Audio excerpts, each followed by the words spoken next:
Coming up next on MacBreak Weekly, Leo is still out of town, so I'm hosting the show, joined as usual by our co-host, Renee Ritchie. I've got a couple of really great guests for you this week, Chris Breen of MacWorld.com, and we're also joined by Tanya Angst, Grand Poobah or Grand Poobah S of TWiT Publications. This week we're going to be talking all about things like Multitouch on macOS. Is that a really good idea or is that a really fantastic idea? We're going to be complaining about iCloud. I'm not going to put an adult point on that. We're not really very happy with iCloud. And because of news of this week, we've been giving lots of good reasons to renew our not hatred but not likelihood of iCloud. And then finally, we're going to talk about what would it take for us to switch away from macOS. Would it actually take a National Guard detachment and a certain amount of plastic explosives? I will not reveal the ending, but suffice to say that the duck is wearing a hat in the playground. I think you know what I mean. All this and more coming up next. Netcasts you love. From people you trust. This is TWiT. Bandwidth for MacBreak Weekly is provided by CacheFly at CACHEFLY.com. This is MacBreak Weekly, episode 326, recorded on November 20th, 2012. It all comes back to ACDC. MacBreak Weekly is brought to you by American Express Bank FSB, offering a high-yield savings account. The perfect complement to help you reach your savings goal. To learn more and open an account online, visit personalsavings.com/online savings. Member FDIC. And by Ford, featuring Available Sync. Now you can control your media player with simple voice commands. Enjoy your drive while you easily search and listen to your favorite songs. Check it out on the 2012 Ford Focus or at ford.com/technology. And by Audible.com. To download the free audiobook of your choice, go to audible.com/MacBreak and get a copy of Brian Sanderson's Legion absolutely free at audible.com/Sanderson. It's time once again for MacBreak Weekly, although you might want to keep a spreadsheet or something open on your desktop just in case the boss walks by. I'm Andy Notko, Chicago Sun-Times technology columnist, substituting for the, I'm assuming, very, very tanned and still lightly drunk Leo Laporte, who is enjoying some time in the lower latitudes on the Geek Cruise and probably spending time figuring out how to fix his back after all those hours on an airplane. But we got a great show lined up for you with some of the wonderful members of what I call my League of Substitute Heroes that I draw on those rare times when I get to host. But first, we have to introduce my fellow weekly host of MacBreak Weekly, Renee Ritchie from iMore. Renee, how is life up in the upper latitudes? It is excellent, Andy. As everyone who watches Game of Thrones knows, winter has come. The wall is very tall, and I will be shivering during the show, but everything else is good. Now, is HBO lying to us? Is like when you go into the cold climes, you basically see burly men in heavy fur coats and naked women? We cling to your borders for warmth, so it's not quite that bad. But yeah, I think vampires should move here because we don't see the sun for about six months at a time. It's overrated. I've seen the sun, baby. Leave it where it is. I like this time of year when it tends to leave me alone from 3:30 in the afternoon onward. But also this week we have some special guests. The senior editor of Macworld, Chris Breen. Chris, how you're in the San Francisco rough general area where life is easy, the surf is high, and the guitars are tuned almost automatically. Is that still the case? That is still the case. Surf is up today. The surf report is very positive. It's a miracle that I'm here today at all, except for the fact that I don't surf because I'm not all that great a swimmer. But if I were, I would not be here. I'd be out there with the other stooges waiting for that wave that comes by every 20 minutes or so that you can try to surf on. But because I am in the Santa Cruz area, if you're no good, the other surfers will let you know by drowning you. It's a very clean user interface, and every time you're on a podcast, I do have to ask you, what is the album of the week? Prominently on display the album of the week is right there in the background is Nick Lowe and his cowboy outfit, and I brought that in today because, as you know, ACDC has come to the iTunes store, but there's a solid chunk of the Nick Lowe catalog missing from iTunes, and this is part of the period that's missing. And it's too bad because the Cowboy Outfit albums are some of Nick's best. He's definitely in the category of misfit songwriters. He is, but he's a very solid songwriter. Nick is one of my favorite songwriters. He's kind of gone into the crooning thing now after realizing that, unlike ACDC and some of these other bands, that when they hit their 60s and 70s doing the same stuff they did when they were 23, sometimes doesn't work very well. So Nick has decided to write about adult themes, not adult themes, but themes for adults. and it works out pretty well. Excellent. And rounding out our cast is Tanya Angst, editor-in-chief of Tidbits Publishing. Tanya, always great to talk to you. Hi, it's really nice to be here. Now you're actually you share much the same weather pain as I do, because we're both like Northeasterners. You're not New Englander, but we're both Northeasterners. That's absolutely right. We have, 40 degrees, kind of sunny, but the sun's so low it hardly gets over the horizon. We're all into squash and apples and pumpkin seeds and things like that right now. Yes, you're most of your time these days is spent mulling things. Exactly. If we're not mulling food, we're mulling, philosophical things that you can only think about when it's not very sunny. So you aren't just out surfing. You have to go more internal or something. Yes, mulling. Yes.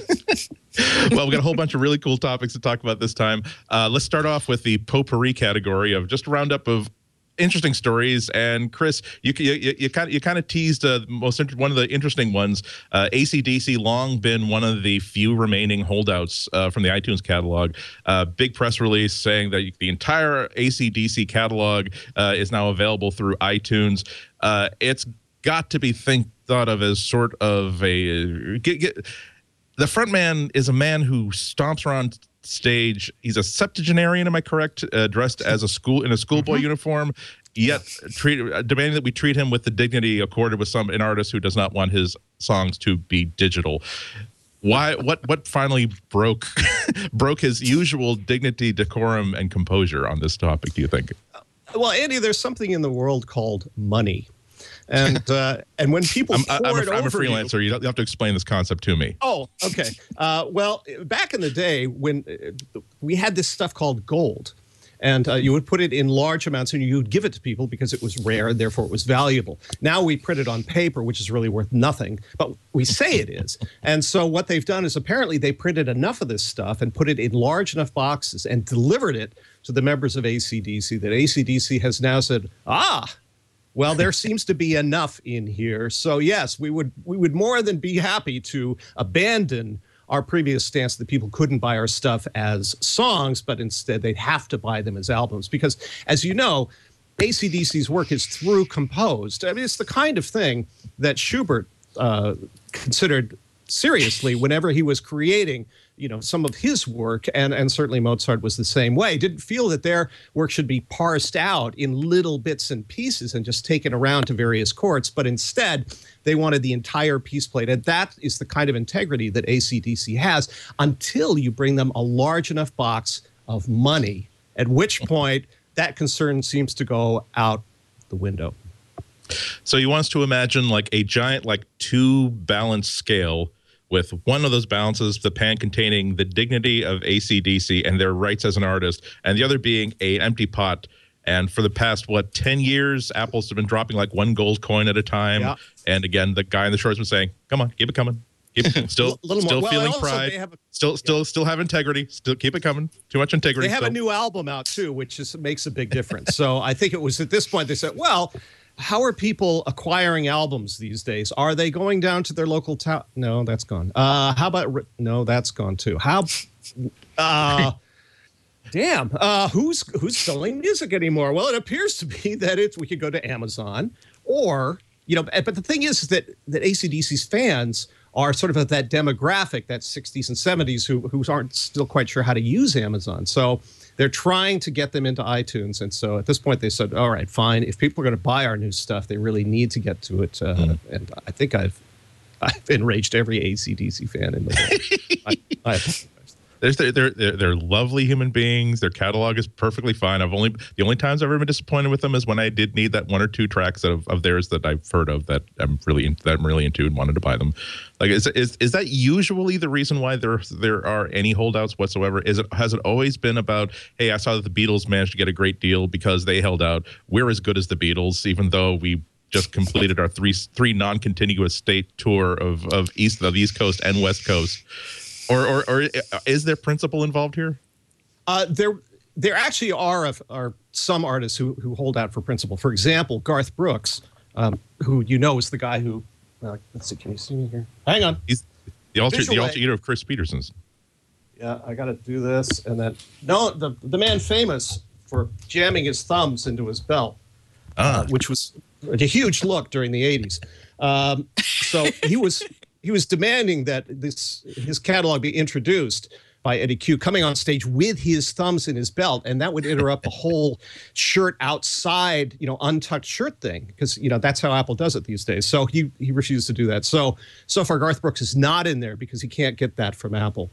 But actually, King Crimson, which is one of my favorite bands, run by a guy named Robert Fripp, they are not on iTunes and unlikely to be, because Fripp is very, very concerned about the quality of their music, and he wants it marketed a certain way. He wants the sound quality to be a certain way. And this is much like the Zappa estate that actually came to iTunes not terribly long ago.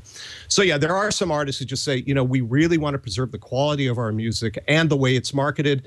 And in case of a wonderful but kind of a niche band like King Crimson, Fripp is making enough money, and he feels like, I don't need to do that. So yes, there absolutely are artists out there who feel like they don't want to market their stuff through them. But increasingly, Zappa, Kid Rock has just come in, ACDC, Garth, if he can get the belt thing working, will be there as well. So yeah, a lot of it's about money. Excellent. Now, everybody's expecting this is the time of year when, as people who are known to their families and circles of friends as people who know stuff about Apple, and they usually assume that we have everything a year in advance before it's being released, so we get all those kind of cool questions. This is the one time out of the year when we're asked, when's a good time to buy a Mac? Do they ever go on sale? Because the day that we're recording this, 2 days before Thanksgiving, the Black Friday sale is the one time all year when we can say, yes, in fact, they might give you knock $10 off the price of something. CNET is reporting that there's been some news that broke in Australia, of all places, where, well, for heaven's sakes, they're not Americans, but they should have a lot to be thankful for. The beaches, the beer, they're right home near of ACDC. Home of ACDC, there you go. Very close to Weta Studios, so you might see vacationing hobbits. Also, you get to see Leo Laporte and some other people who were there for the past few weeks. What are we really expecting very much out of the sale? I'll throw this open to anybody. Last year, I think there was like what was it, $50 off of a couple of iPads, $100 off of a couple of specific desktop Macs. Nothing to be thrilled about, especially on a selling day when they're willing to sell you a 97-inch TV for $10 and a half a cheeseburger on that kind of a sale day. Is it any reason to be lined up in front of an Apple store? It's the only time that Apple, exactly what you said, Andy, it's the only time that Apple ever does an Apple Store sale, and they will take a very small amount of money off of certain products, not every product by any stretch of the imagination. And even though Black Friday is an American thing, Apple does it as their only international sale. So in Canada and Australia and all these other countries, we're getting Black Friday sales. We have no idea what Black Friday is, but it's an Apple sale, so we'll show up. But more interestingly is that competing retailers, Apple authorized retailers, will typically sell for less than Apple, especially the online ones. So while if you go to an Apple store, you will get that $10 knocked off your $1,000 computer, if you shop around a little bit, you can often find a better deal from a reseller. Now, do you celebrate up in Canada? We have Boxing Day, the day after Christmas, where we put on the pugilism gloves and wade into the stores and try and beat our way to a deal. So we don't actually have Black Friday, except Apple does the Black Friday sale. So everyone is very confused but lining up. Well, some things don't translate.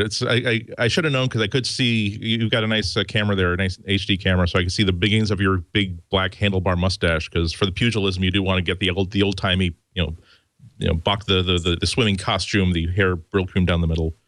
It helps you line up the fists. I saw a film strip on Canadian culture when I was in 4th grade, and that's pretty much what they said that they do up there. Could have been incorrect. At the time, it was a 1963 strip, and I know you've had a couple of changes in prime ministers since then. So I hope I didn't. I hope I'm not getting anything wrong. Let's see. Also, reports that LTE-based fourth generation iPads are finally arriving in the Apple stores. Not yet available for sales, but they are at least arriving in stores. Again, underscoring the idea that maybe they're going to be on sale / for sale on Friday for Black Friday. Has anybody like pre-ordered one of these things? No, I'm sorry. Mine. Deep silence. Yeah, exactly. You have. Now, what was it that made you pull the trigger on this one? I always get the LTE iPad because I use them for tethering, and it just lasts 24 hours. Right. It's the best tethering device I've ever had. So I ordered both the iPad 4 and the iPad mini with LTE. And the iPad 4, I just yesterday got the shipping notification saying it would arrive late November. I still haven't gotten one for the iPad mini, and I ordered within minutes of it going live. So I'm guessing they're still struggling to get those things out. Yeah, it seems as though there really is that gap between the people who are really, really into iPad. They really want to get the hot hardware, but they know that the LTE model with the iPad mini as well is going to be delayed about a month. So there's always that 1 month period in which sort of the neophytes who just wanted an iPad and bought the Wi-Fi as soon as it was available are being asked by these experts, like, can I run a benchmark on your iPad? Can I hold your iPad 4? I heard it was a little bit heavier than the old one. Gosh, I want an iPad 4. It's nice to have a little bit of equity and balance, isn't there? I bought the Wi-Fi one because I needed to get a review up on time, but then I gifted it to a family member, and I'm waiting on the LTE version. Can I be your family member, Renee? Yeah, you already are, Andy. You get the next one. We're all. I mean, you are like a regular co-host, so now we're all part of the TWiT family. Really, absolutely. You're next on the list. Excellent. It's either this or I'll sleep on your sofa for 4 days and then extend that to 4 weeks until the heat goes down back in my place. Other really good news. Speaking of things heating up, more companies that are famous for their maps are trying to get their maps into the iOS App Store to make up for perceived and real deficiencies in iOS 6's built-in Maps app. Nokia released Here Maps, which I installed yesterday, I think, and really the best way to describe it and the best way to complement it and the best way to promote it is to say essentially it gives you back everything that you lost from the iOS 5 Maps app. So you get scrolling maps. You can download manually map sections into the device so you can use it offline. It will give you route directions. It would also give you walking directions and subway transit directions. It includes traffic as well. This is also on the heels of more information that Google is working harder and harder on getting their own Google Maps app, iOS native and ready for App Store deployment. I'm wondering if all the things that went wrong with the deployment of Apple's Maps app, the worst thing that they did was to open the door so wide to all of these competitors, because you don't want, if you're making a mobile device and making an operating system for that mobile device, you really don't want anybody else to be using a different photo service. You don't want people to be using things like a different map service, because that's one of the most forward-facing, user-centric apps that they use in a mobile device. And I'm hoping that this doesn't turn into a thing where Maps becomes the built-in Maps app becomes sort of like the third string or just one of 3 that are available. And if you put 6 iPhones on a dinner table when you're going out to eat, you might find a complete spectrum of different mapping solutions. And do you think that that's going to be kind of a problem going forward, Chris, or does Apple have a chance to just keep getting the Maps app better and take sort of the Internet Explorer approach, where the fact that this thing is pre-installed on all devices means it's going to be the de facto wonderful app that everybody wants to use? I conducted an experiment this morning, and I looked at the number of followers that John Gruber has. And so I decided that is the pool, and that's about 250,000 people. So these are the people that are really going to care about it and are the ones that are going to experiment with different Maps apps. I think Apple has sold about 70 trillion iOS devices. Those people aren't going to care. They're going to get Maps on there and say, I don't even know that there's another Maps app. I don't care. Look, I tap this and I get a map. That's what I wanted, right? So I don't think that they know that what they're missing for the most part. I think those people that are picking up iOS devices get them, and they use a subset of their features and are happy with the features that come with it. So yes, among us in that 250,000 person pool, it will make a difference. But I think long term, and I have to suspect that Apple thinks this as well, that okay, so the next version of Maps is going to have transit directions, and it will have walking directions, and they'll give you something hopefully like Street View, because people have been missing that as well. I like Here as well, but I don't see that my mother or sister or friends that are using iOS devices are going to jump on it and say, I haven't had transit directions. How was I supposed to survive on this thing? There are people that's a key feature for, but the general user, I don't think so. So I think Apple's probably fine. Has everybody used that app yet? I thought it was a nice app, and I like having restored those missing functions. But it's definitely a port of something that was definitely not born anywhere in the Cupertino school district. Yeah, because I find those little tabs at the bottom kind of distracting. I understand why they're doing it, but for those who haven't used it, if you select a destination, it shows you what's nearby, and you can make that go away. But most of the time, I don't care about what's about me. If I need that, I'll go to Yelp or go to something else. So I think that they've taken up a little too much real estate for that kind of functionality. I'd like it to be something I can optionally pull up and show for just a bit and then have it disappear. I'm sorry, I Renee, tried playing with it this morning. Yeah, I tried playing with it most of the morning and trying it with Apple Maps and trying it with the old Google-powered maps on an older device. And it's really interesting. First of all, I think they deserve a lot of credit for shipping. While Google's like, oh, Apple ditched our maps. We're worried they won't approve it. And just Nokia just put out a press release and then put out an app. It's nowhere near as fully featured as the Windows 8 version of Nokia Maps. I don't think anyone expected it to be. But it's a little bit oddly featured, too. For example, there is turn-by-turn voice direction for walking, but not for driving. And arguably, driving is much more valuable to have voice direction for than walking. But the transit stuff was pretty good. It was as accurate as the other maps when I tried it in my local area. And it's not as sexy as Apple Maps, but I think it's the utility is all there. Yeah. As it happened, I spent yesterday driving around Boston with Nokia's vice president, who does like most of the mapping initiatives, and he's also very involved in NavTech, and explained to me how every time I talk to somebody who works on maps for any different platform, I'm always amazed at how delicate that balance is between the analog features and the digital features, because it's one thing to make sure that you can outfit a car with all these LiDARs and all these cameras and all these sensors on the wheels to map out where all the roads are and where all the traffic signs are. But at some point, if you want to make it useful, you have to figure out how to get the greater sense of what that map information is telling you.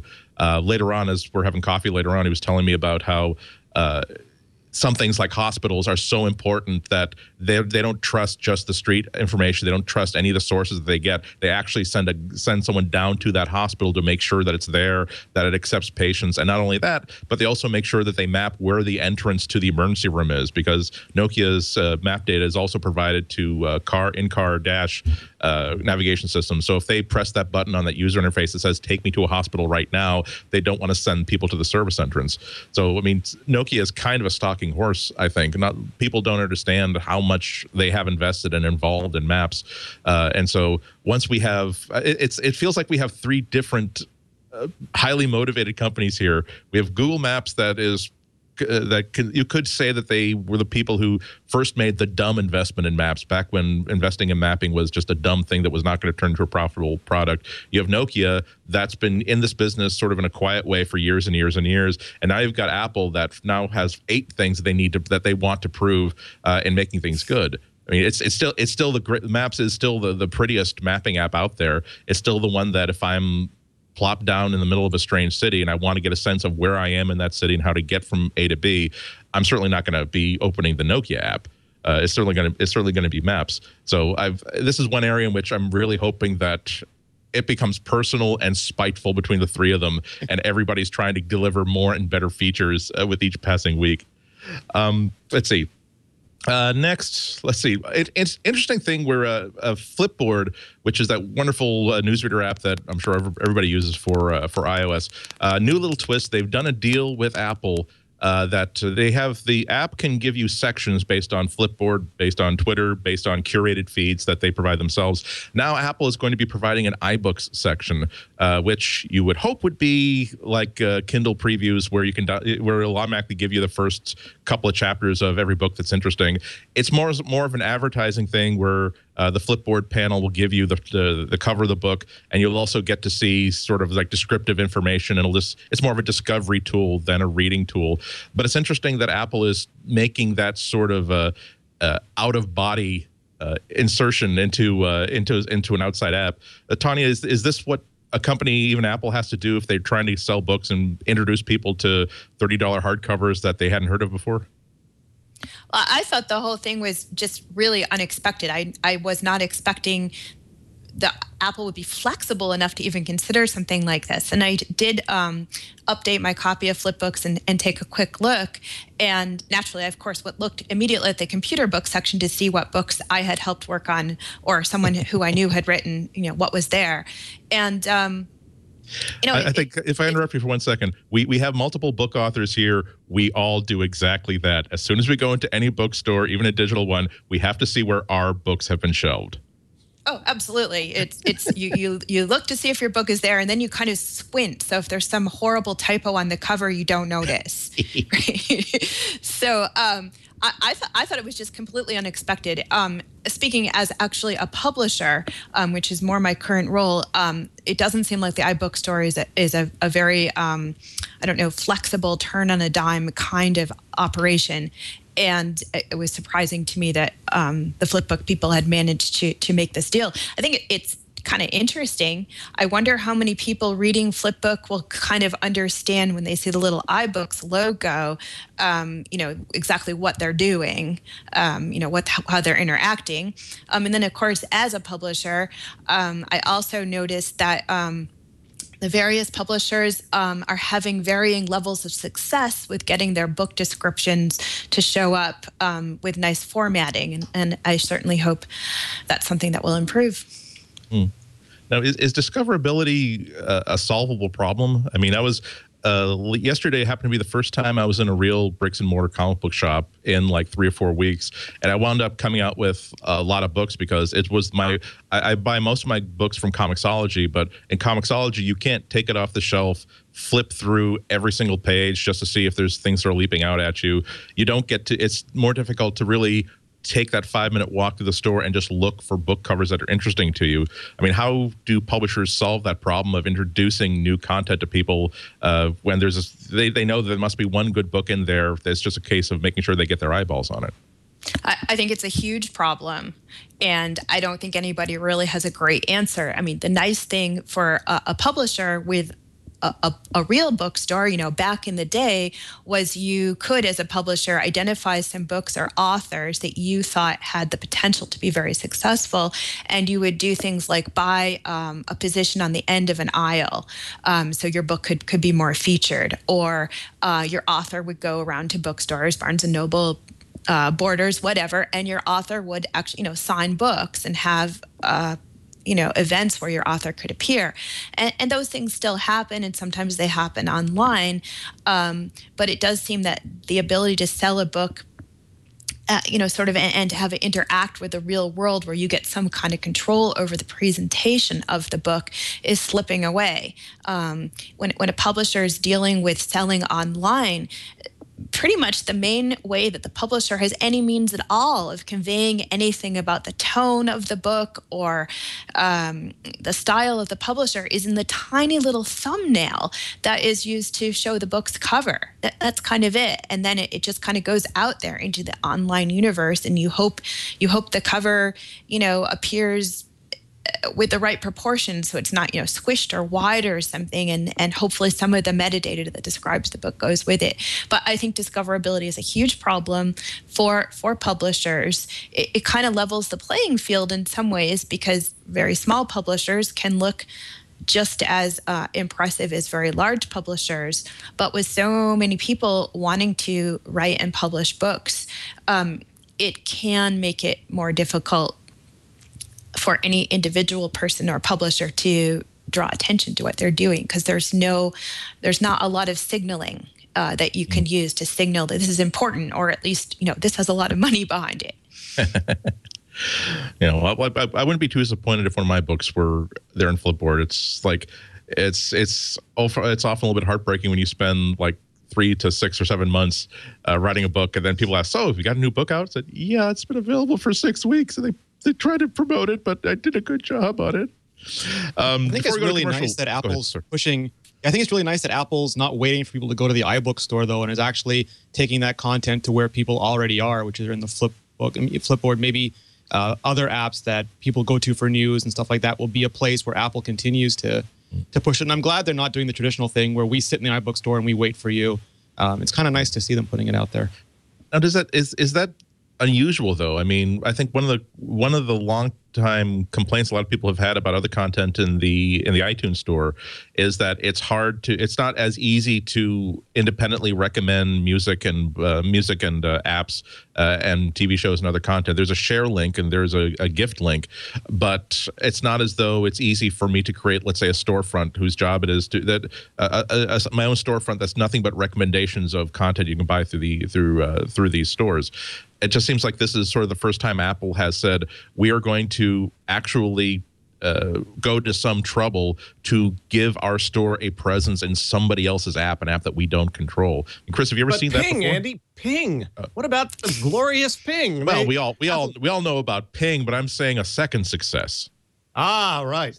Yeah, no, I think that it may have been that after the disaster that was Ping, maybe Apple gathered together, at least the great minds behind all this, just like, we don't do this very well. And we need to get out of our little universe that we don't do very well and find other ways to expose people to this kind of content, particularly when you have an outfit like Amazon that uses your buying history and is able to recommend things to you. So at least as a customer, the discovery on Amazon is really good because they're very smart about what they push at you. So far, Apple doesn't seem to be very good at that. They sort of tried that through Ping, and it was terrible. I'm glad to see that they are venturing out now, and I would like to see them take customer data, if I allow them to, and push recommendations at me. Their Genius feature works pretty well within iTunes and within some of the iOS apps.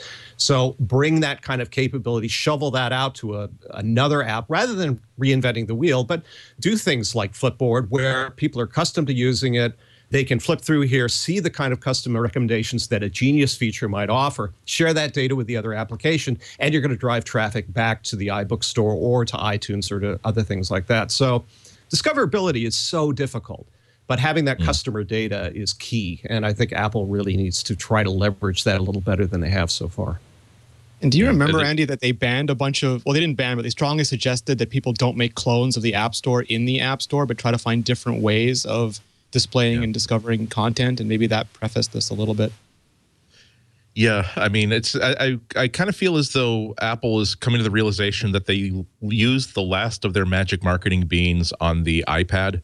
And so now if they can't just simply say, here is our non-compatible, completely self-contained social media service. Now, wait, please don't everybody rush at once. Let our staff stay to the side so we don't get trampled. Anybody? We're safe to the sides now. Thank you for waiting. Crickets. Got punch and pie. It's free beer. One last thing before we take a break, an amusing blunder Apple made on their official tech specs pad sheet for the iPad. They were supposed to, on the dimensions of the thing, they were supposed to say that it was 0.37 inches thick. They said it was actually 0.37 millimeters thick. And it has since been fixed, but not before everybody was able to screenshot it and have a good laugh at its expense. And now it's our turn. Because here's a list of things that are about a third of a millimeter. That is the size of 1 pixel on a standard CRT.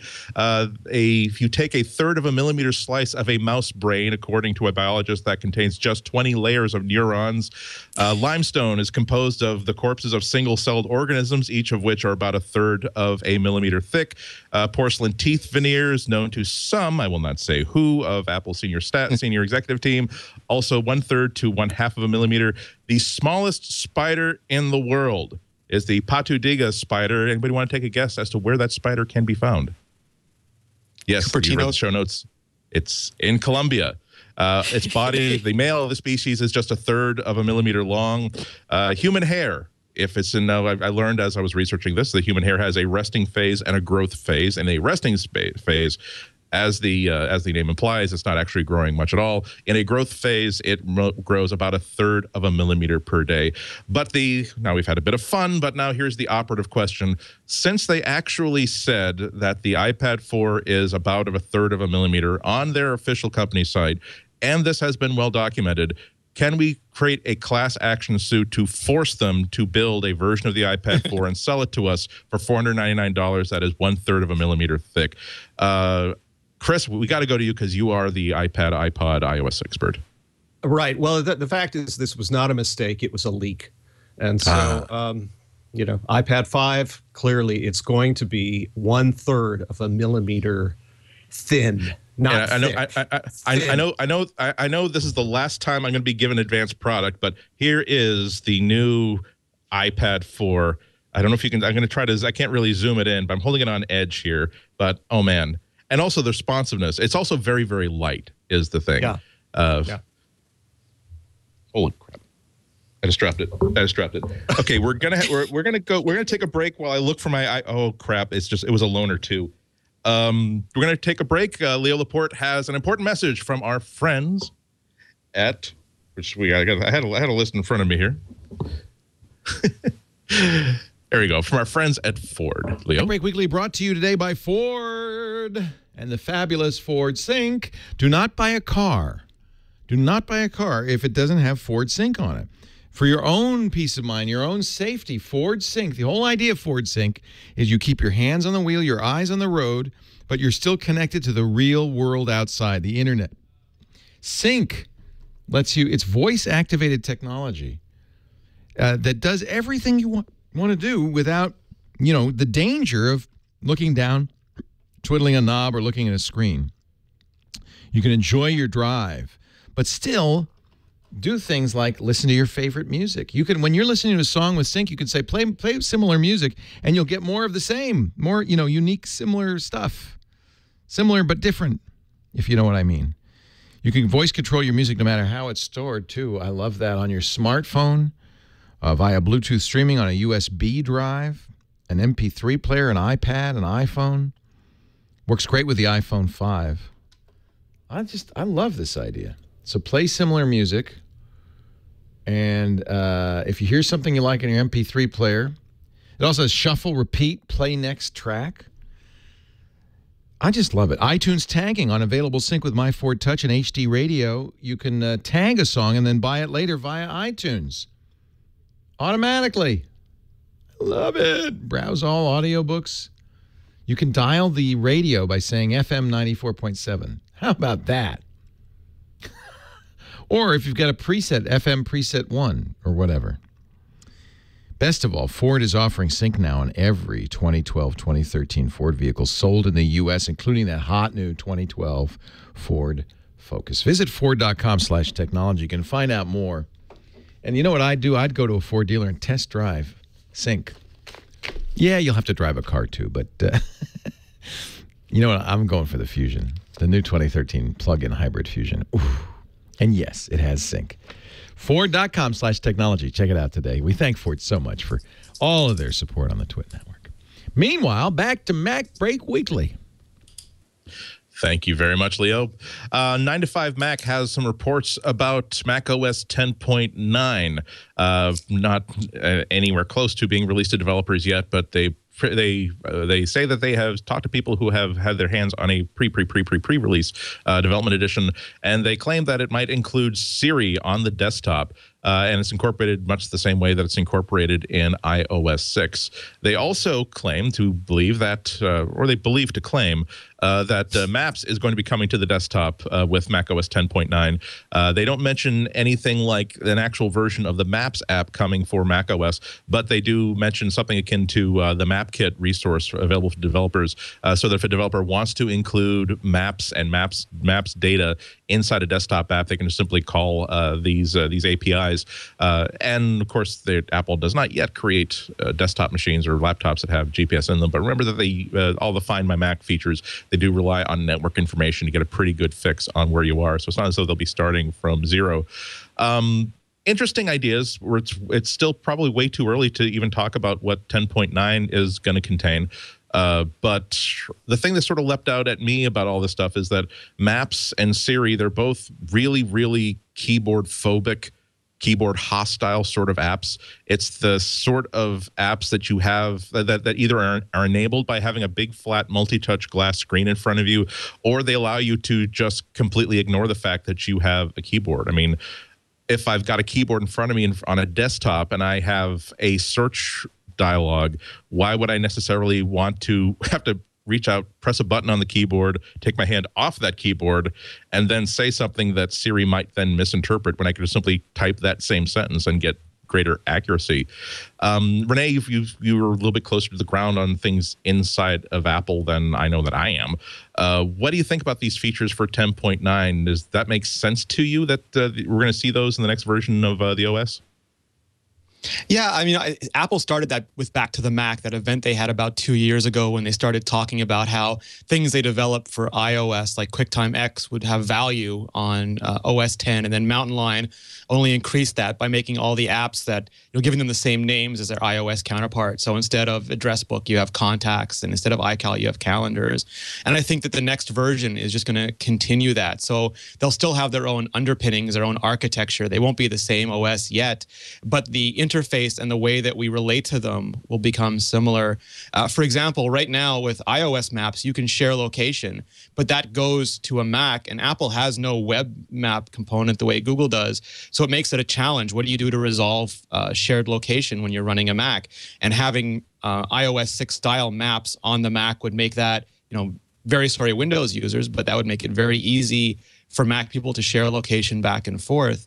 And Siri, if you listen to the way Apple talks about it, it's almost like the natural language interface, and it's not there yet. It's the Apple One or the Lisa, not really the Apple II or the Mac yet, but it's the next sort of interface where Apple gets these headless applications. And a lot of the stuff that they've been doing with both iOS and macOS, things like splitting Springboard into Springboard and Backboard and porting over XPC to iOS, I think will let Apple do this kind of communication and almost invisible applications that's going to make using a Mac, even if you have a keyboard or no keyboard, just much more powerful in the next year. Yeah, but I do think that if they're looking to bring the the desktop OS forward, I've never been a fan of the idea that Apple's has a plan to get rid of macOS and to fuse their mobile and their desktop operating systems with the same thing. At the same time, kids are growing up in a world in which they expect computers to have a touchscreen on them, and I can't tell you how many times when I've been using my iPhone or my iPad for a couple hours, and then I switch to my notebook, and of course I reach out to the screen to tap something. And, oh wait, this is I need to do the trackpad for that sort of thing. I mean, I really have been turned around from a couple of years ago when I think it was during a Steve Jobs keynote. He was saying that we have looked into so many ways of integrating touch screens into the Mac, but we know that this is not a touch interface. It's a natural progression. I think when he was rolling out the iPad, he was talking about how it just doesn't belong on desktop operating systems. I've kind of come around on that, though, because there's the commercial now for a bunch of Windows 8 devices that uses the heavily mocked, and maybe justly so, a Windows 8 desktop machine from, I think, Sony. That's a 22-inch desktop computer, but it has a kickstand that kind of can collapse so that if you want to actually put it on an easel, you can put it on an easel. So it's fun to make a joke about this being the 22-inch iPad, but then you hand this you put this on the table in front of a kid, and they want to put their handprints on it. They want to draw with it on the screen, and when you have it on an easel that's next to your sofa, you do want to use it to control your TV and to look things up on IMDb. Am I just kind of nuts here, or is there a way to put multi-touch into macOS that would make it a much, much better and much more familiar experience for regular consumers? I'm the same as you, Andy. I had the same thought. It wouldn't be a good experience, but the more you get used to the disintermediation of iOS, there's no keyboard to get in your way. There's no trackpad to get in your way.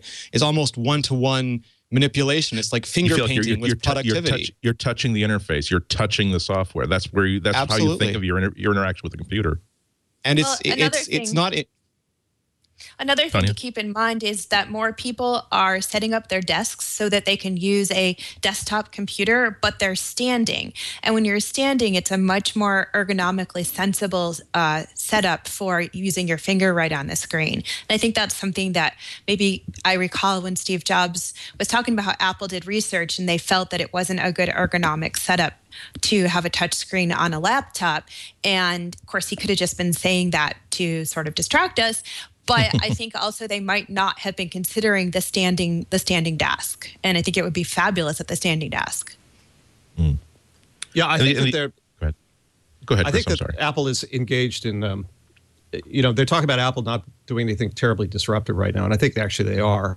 I think they're changing the way we interact with our devices and with our information. And I think one of the things they've done is gone back to ground zero and thought, well, let's rethink the whole way that we interact with these devices. So, for example, using one of these things is kind of stupid if you've ever seen a 4-year-old use a computing device. You show them an iPhone or an iPad, and they're all over it, and they've got it down in about 10 minutes. You then put them in front of a computer with a mouse, and they've got this level of abstraction where they say, what, I'm supposed to move this in order for this?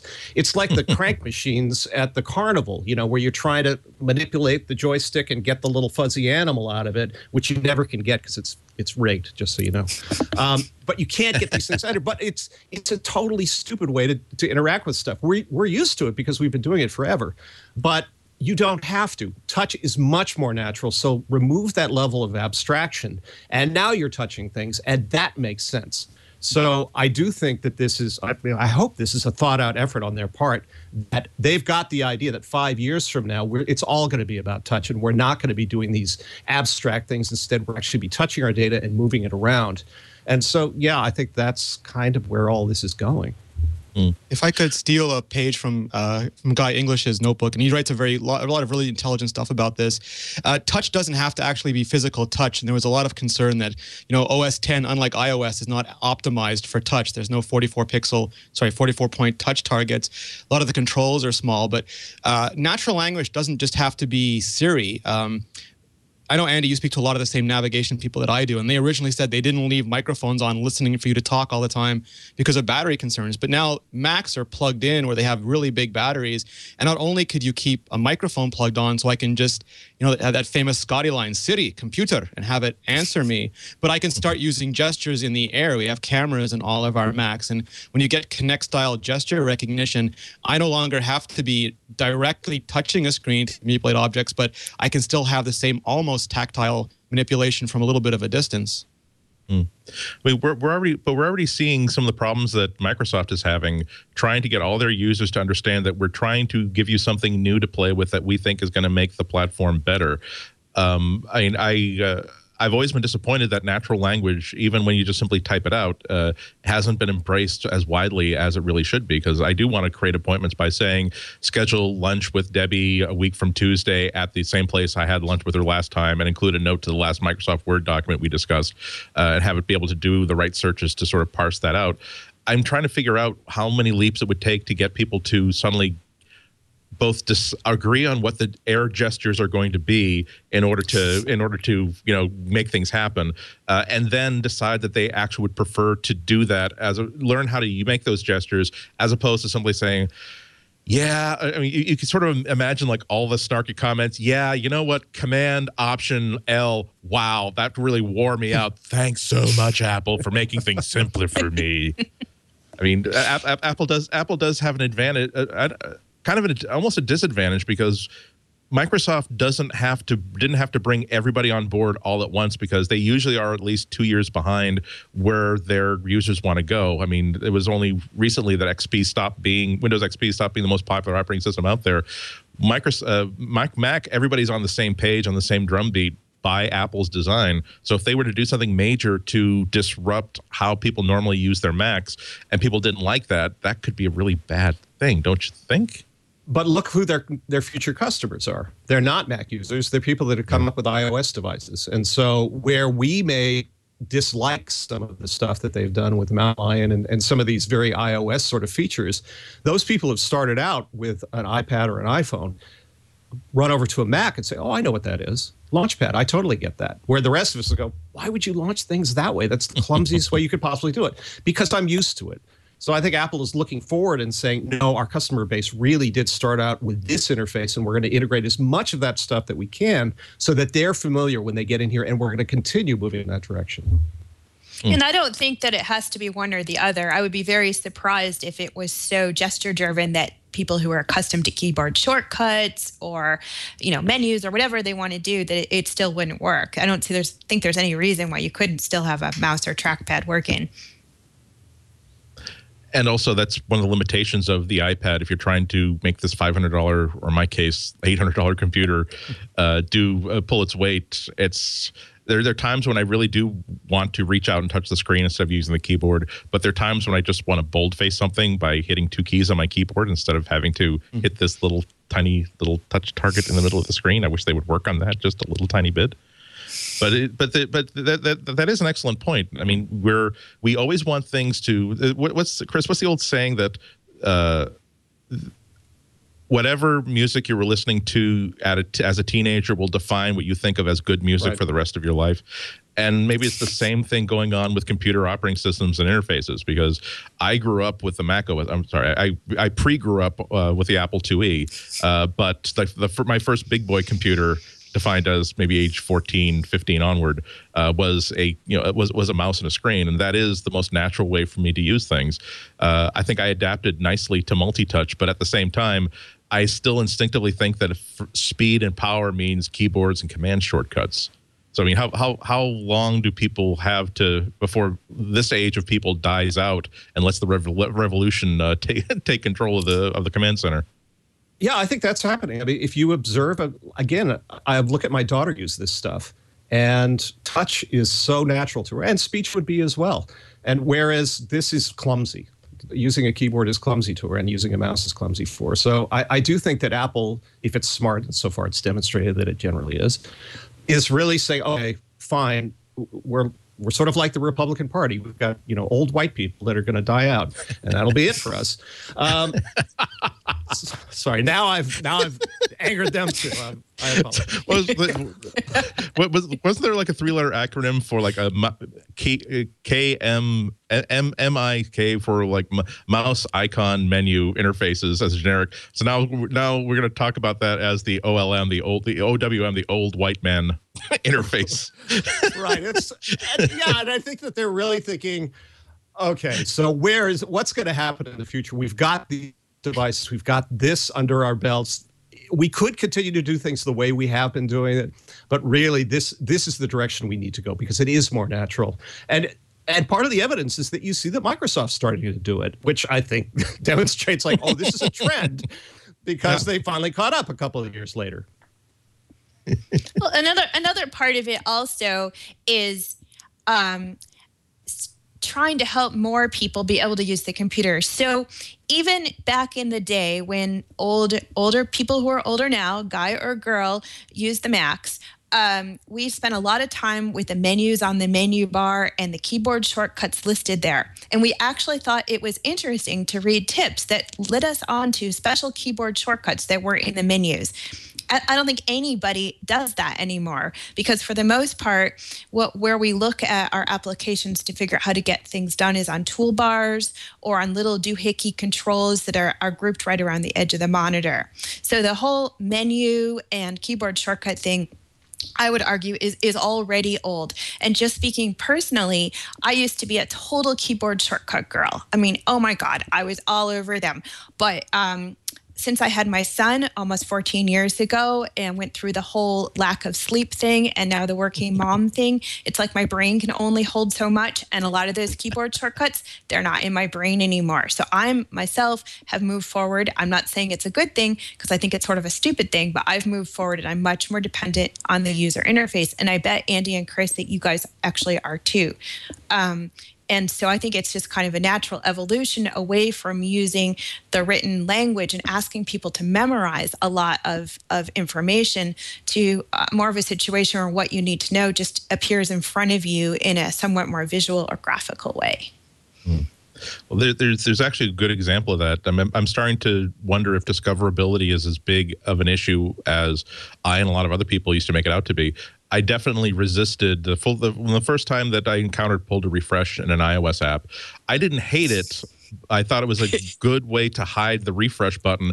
At the same time, I was wondering, well, who's going to are people going to just sort of accidentally find it? And if they don't, how many times are they going to drill through like the one tap button interfaces to try to find the refresh button if they don't find it? And now it just seems like the most natural thing ever. It seems like some of the alchemy of developing a really great app, no matter what platform you're writing it for, is to figure out ways of hiding interfaces now. It's sort of like how the way a mom would like hide spinach inside a brownie to trick people into having power features that they otherwise would be repulsed by.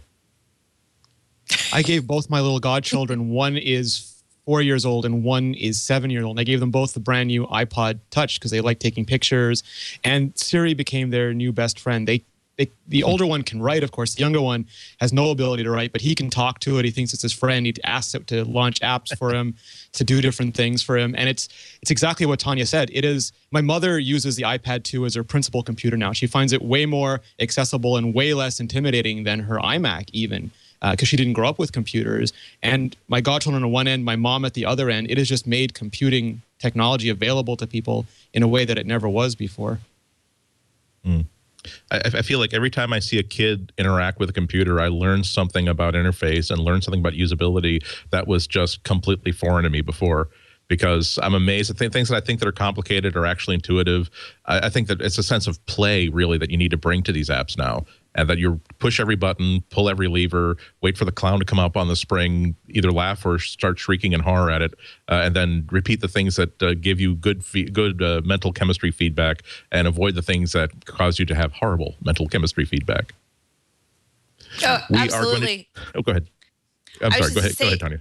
As the mom of a boy, right? So he will sometimes kind of literally bounce off walls, and going into a computer room of 7th grade boys, first of all, they're physically bouncing off the walls. But second of all, if they will actually put themselves in front of the computer screen, they don't just, gently move the mouse or tap a key and see what happens. They just bounce all over the machines also. And they absolutely do that. They try everything. If a button doesn't work on the first click, well, click it 10 more times and see what happens, or then go bounce off another wall and come back. So these kids are completely playing with the machines in a way that we probably never would, because, the thing cost, $umpteen-thousand and was probably fragile, and you were supposed to be careful with it. These kids are not careful at all. And it's amazing this stuff doesn't break, but that whole playfulness where you just, keep poking at it. It's more like a game where you see what it can do. Definitely is very different from the way, as a teenager, I recall the high school computer rooms were much more careful and quiet. There's a guy named... Go ahead, Renee. So I was going to say, there's a guy named Josh Clark. He's Global Moxie on Twitter, and he goes around teaching people about gesture-based interfaces and the future of them. And it's interesting because he'll suggest things like, if someone stabs a screen 3 times, they're probably lost, and maybe you want to pop up a hint to show them how to go somewhere. But after they're navigating for a while, really functionally, you want to start ramping down the hints, almost make them disappear. And we have these powerful computers, and they're really in binary modes. Either it's full hints or no hints, and there's no ramping up or ramping down. But if we start going to gesture-controlled Macs and Macs that can read us via the camera or talk to us via the speaker, I think once you start putting that kind of behavioral programming into it, it just unlocks all those concerns. So you don't have kids slamming buttons 10 times. You have them hitting it twice. Oh, do you need help with this? Here's where this is. And then that just disappears, and you go on about your business. There's Clippy, though. There's always Clippy. It's good to have a release valve specifically for so that you don't vent your anger against the useful parts of the app. Right. That does remind me of part of the conversation I was having with that Nokia Maps guy yesterday. Apparently, one of the ways that they test out their software and how well their algorithms are is that their test drivers who are using their software and using their directions are actually wired up with biometrics. So as not only are they collecting information where how long did the car pause at this intersection, how long did he take the wrong right instead of the wrong left, it's also taking information where what was his blood pressure, what was his pulse rate, what was his galvanic skin response. So it's getting information about what kind of effect the software was having on him on a second by second basis. So you imagine how good like the next FaceTime camera will be if it also can do a heat map. It can basically sense you fidgeting around and sort of sensing that, okay, I don't know what he's saying into the microphone, but the microphone just kept clipping 4 times in a row with something that was very, very loud. I think we're going to try to cool it on the error messages. What if we just like put a tiny warming little yellow light in the corner when there's an error instead of putting something in his face and stopping the app from working? So you don't have to swear out loud. And that's the only time it really counts. Just yeah, so I'm okay. That gives you a lot of opportunities for localization, because in one country it's like this, and in another country it's like this. Stress detection, curse detection. I'm sorry, I thought you were saying peace, brother. I'm having a hippie positive moment. You're actually telling me up mine. Okay, well. And on that happy note, let's take another break. We've got another message from Leo, who's got something important to say. Tell us about American Express. Excuse me, gentlemen, if I may interrupt, I'd like to talk a little bit about American Express Savings Bank. Yeah, I'm really thrilled.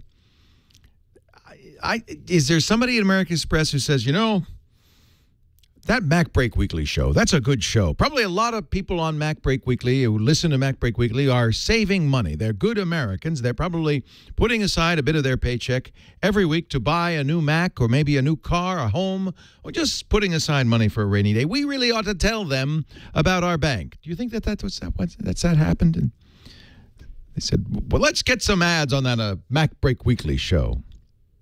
I think actually it is what happened, because here they are. I'm talking about American Express. Now, I've been a long time a member of American Express. Really happy to have them on as a sponsor. Since 1981, I'm an Amex Platinum card holder now. Love it.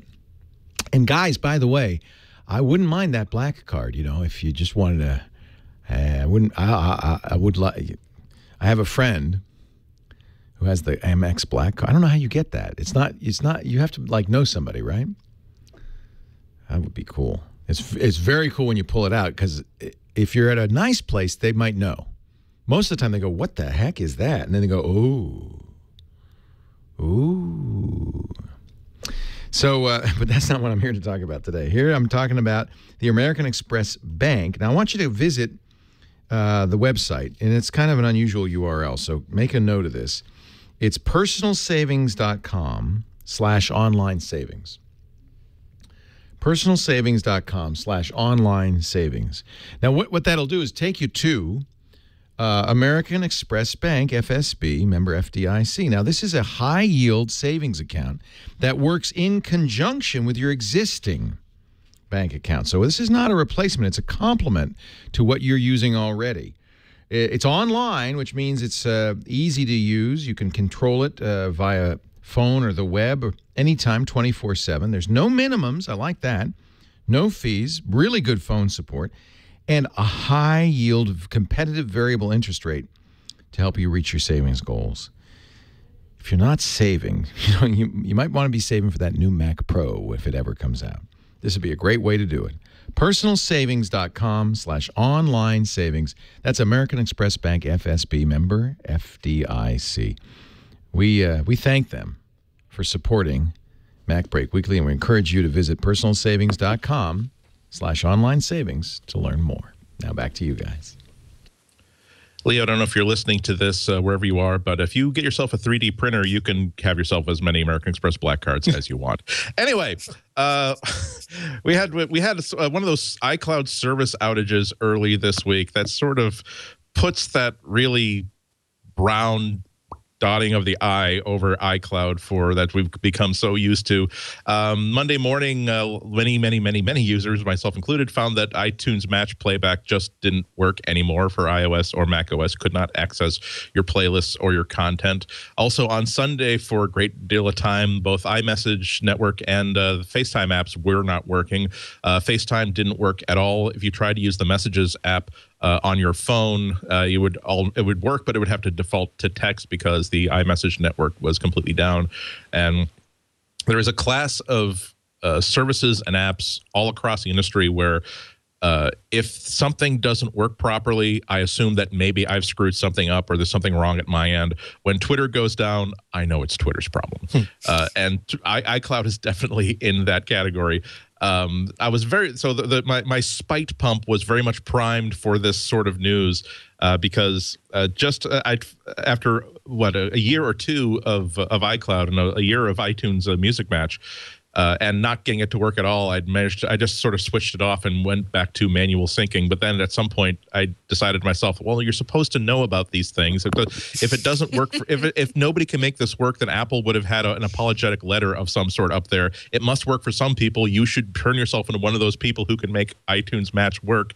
And so I spent hours going through I did a smart playlist and looked for every single track in my library that had some sort of an iCloud sync problem. One by one, I got rid of duplicates. I downloaded new copies of tracks, solved every single problem that I could find. I finally got iCloud playlist syncing working fine for about 4 days. And then, of course, my favorite playlist in the entire world disappeared off my iPhone and was not available to me for a 90-minute drive. So I'm prepared to once again think that, oh man, iCloud, I don't want you to fail. We all want you to succeed. We all want nothing but the best for you, but it's so hard to keep loving you, iCloud, when you keep having problems like this.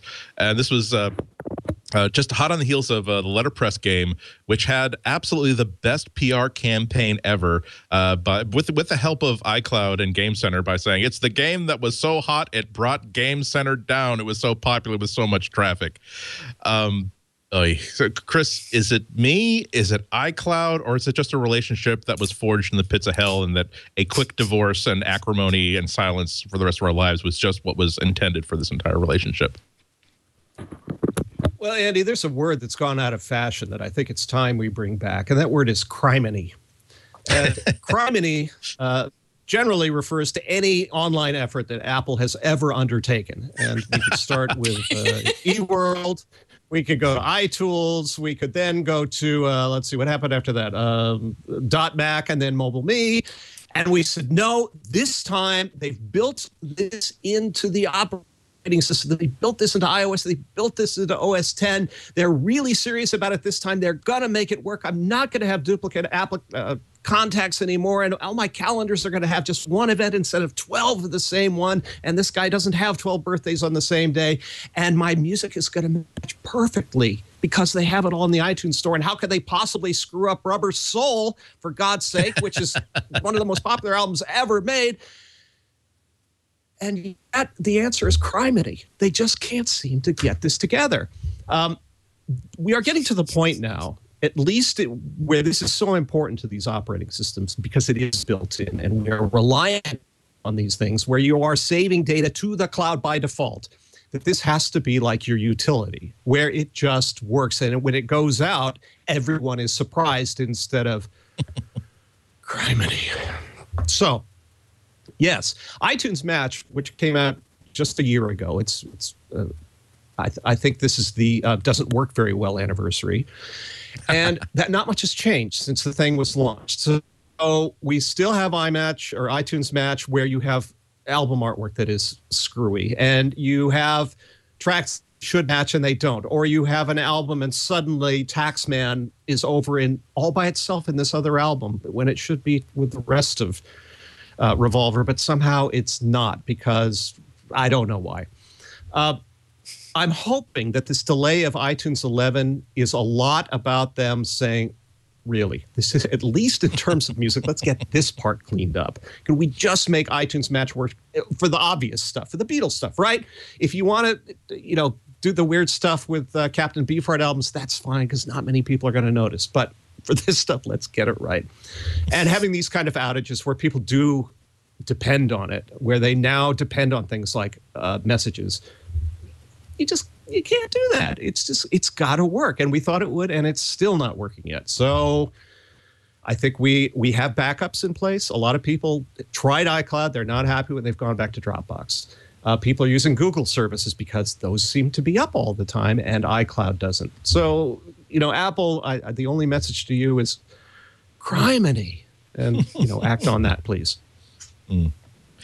Like, who here is the only thing that I'm using iCloud for that I kind of rely on is document syncing, because that usually mostly works. I don't always know that it's synced to my iDevices without having to check for it first, but it works kind of okay. But Chris, like you said, I mean, it works for what it does. But if I store it in Dropbox instead, there's so much more I can do with it. If I put it in Microsoft SkyDrive, it's so much easier to share a link and export it so other people can access it and use it. And I mean, I don't know. I feel as though I'm using it because iCloud works well enough, and it's an Apple product, and they've made it a very frictionless process for me to use it. But if it were 1 micron more heavier to use, I would drop it in a sec. I mean, is anybody else really relying on iCloud, or are we all members of the I give up? Or not? We want you to succeed. We'll be back to see that success in 10.9 and iOS 7. Well, I use iCloud services, but I don't depend on them the way, a brain surgeon would depend on their scalpel being in exactly the right place. So for me, it hasn't been too much of a problem. But specifically, what I use a lot is I use the calendar syncing to get it on all my devices.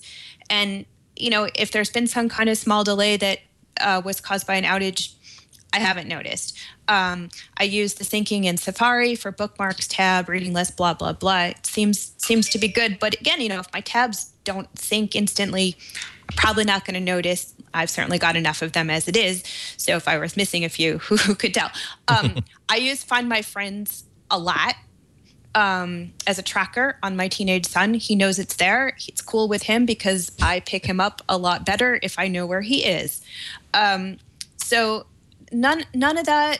Oh, and PhotoStream. PhotoStream is absolutely flaky. I can see it being flaky, but I still love it because I can take photos. I actually went on vacation by myself this summer, and I was taking photos in Europe and not doing a thing but taking them on my iPhone, and my husband and my son could watch them on the Apple TV at night here at home, and that was just totally cool, even though some of the photos never showed up. So I guess what I'm saying is it's not, like, we can see it's not working perfectly, but I'm not counting on it to work perfectly. It's more like what it does is so cool that if it's just 90%, I'm cool with it.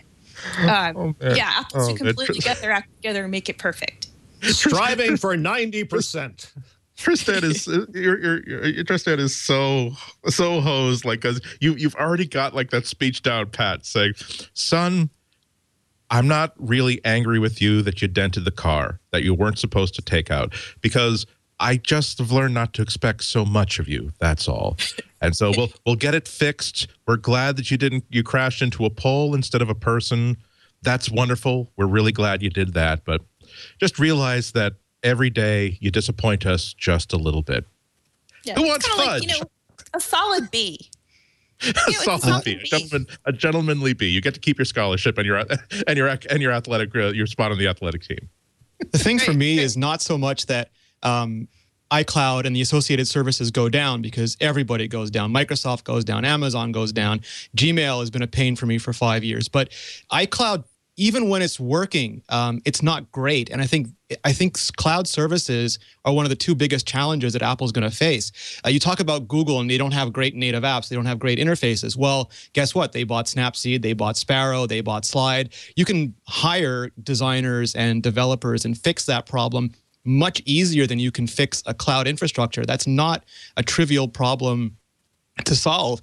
And there's very little indication that Apple is spending. I mean, they could be doing it really secretly, but the store is still running on web objects. They still have to take down the store in order to change small things and put it back up. We did a 90-minute interview with Lorne Brichter about Game Center and the Game Center APIs and building letterpress. And it does not sound like a battle-hardened, well-tested, dog-fooded API. And Siri, I mean, the joke, a lot of stuff, like we were laughing about iCloud and we're laughing about iMessage and we're laughing about Siri, but that's the future. Apple needs to nail services to exist in a world where Google has a great interface and Microsoft has a really good products on the line, and Amazon and Facebook are maybe getting into mobile devices. And I'd love for there to be this big, aha, look, we've totally rebuilt our entire server infrastructure. We're no longer buying Azure boxes and Sun boxes and, sorry, Oracle boxes and whomever. And we've got this, as fantastic as Cocoa Touch is, we now have, Cocoa Cloud, and it's just revolutionary. But again, there's very little sign, and that makes me incredibly scared about Apple's services going forward.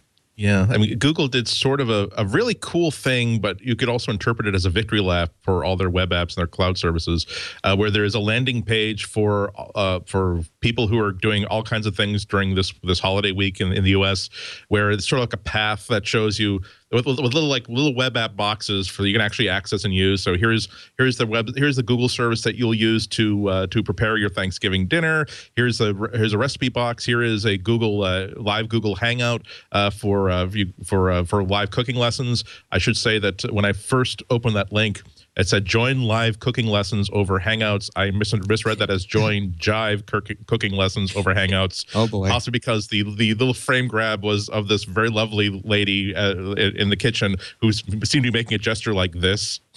And so I thought, anyway, that's neither here nor there. And there's use our flight trackers for people who are traveling. Use our sports ticker when you're keeping up with the games. On and on and on and on. I mean, they are it's no wonder that they're good at web services because they started off life as a web services company. But it does show you that if more of the world is going to be the connected web, Google's at an advantage there, and Apple's going to have to catch up. Look at Siri, Andy. I mean, we spoke about this before. Siri is a Pixar character come to life on your iOS device, but Google now has already got localized search. Half the stuff that Siri goes to the internet for, it does not need to go to the internet for. It should be able to do that locally, and that would increase perceptive speed. And Google now is even doing predictive answers where I don't have to ask a question. It's already providing me with this. And I don't know how equipped Apple is to push that kind of technology as fast as Google is. Yeah. Another thing to keep in mind with iCloud and why I said, well, I don't care that much, it's good enough, is for the stuff that I would care more about and where I think iCloud has significant problems, as does Apple, is they don't understand that a lot of what I do online is sharing stuff with other people. So like documents in the cloud where you can have your Pages files available to you and Pages on different Macs and iOS devices that you own, whatever, big deal. I wouldn't consider using that because I need multiple people to get at my files all the time. So I'm, going to be in Dropbox or some service that acknowledges sharing. And Google and their services, a lot of it is all about people working together in groups, people hanging out for cooking lessons. I don't think we're ever going to see, people hanging out for cooking lessons in iCloud because Apple's all about, for some reason, their products really are all about one person, one device, one set of data. And that's a big frustration that they're definitely going to need to figure out how to get over, in addition to some of the more sort of, low-level hardware and software stuff with their cloud. Now, is this a problem that they can solve by writing checks and buying the right companies? There's a blog post that was linked to by Patrick Gibson, who's making the case that Apple should buy Twitter. That Twitter's in that sort of vulnerable mode where they could be much like the short-panted one from ACDC. Once the right amount of gold is put in the pot, they could decide they no longer want to be an IPO, that they actually want to be bought out and become part of the Apple family. But Lord knows if Apple has the money. Yes. If money can solve this problem, Apple's got the cash. But I think it's really a philosophical approach that Apple needs to get over in their everyday just approach to everything. It's by nuance.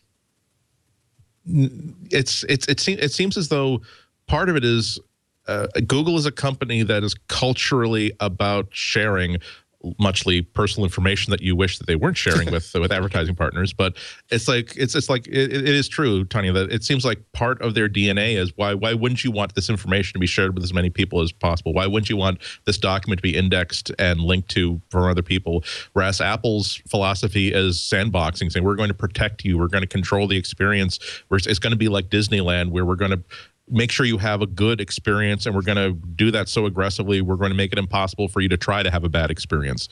And so it seems as though they just, even if they bought the right company, they would quickly, after being in the same air conditioning as Apple for the past 10 or 15 years, they would also be saying, iWeb version 5, Now we're using our own version of a syndication feed that doesn't interact with anything, but it's better. You're welcome, the web.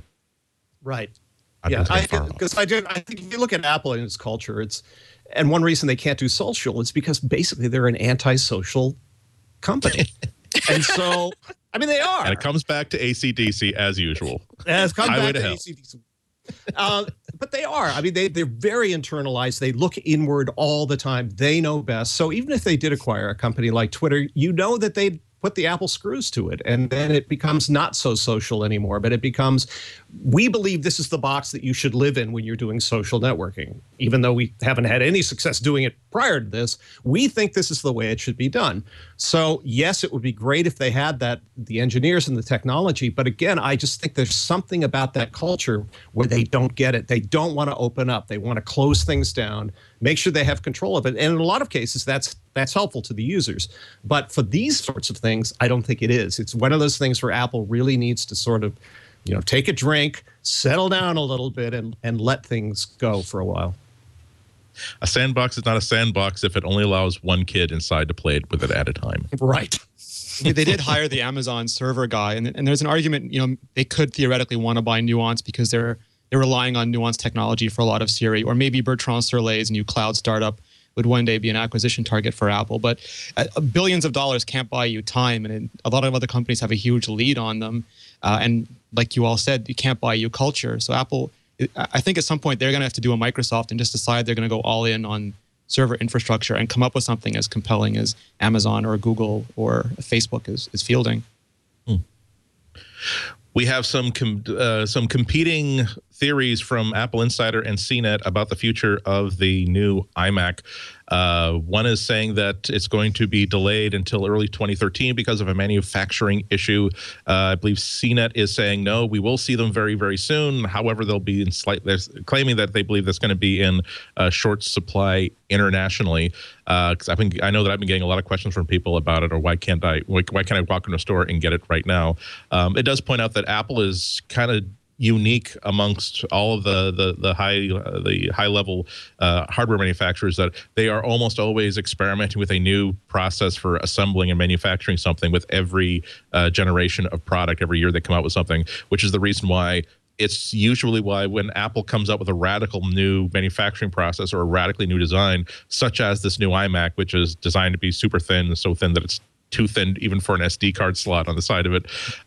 When there's something this radical, that's why I always caution people to don't order one of the first units of these off the boat. Wait about 30 days until there's several 100,000 copies of this in play at once, and that's when they're going to start refining their processes, identifying places where, okay, this works just fine, but this, if we were to make this adjustment, then we will be able to assemble them a little bit better. This problem that is cropping up in a very, very small handful of machines will no longer come up at all. So that's just a free piece of advice. But it does give us some extra time to think about like our own futures with the Mac. That I gotta have a confession that I spent some time with Intel last week, showing me a whole bunch of different machines, and I saw at least two. They look really good. Two Windows 8 machines, and I'll be honest with you, they look real good. I've temporarily forgot my marriage vows to the macOS while I was in this cocktail lounge, just looking at this wonderful, wonderful device.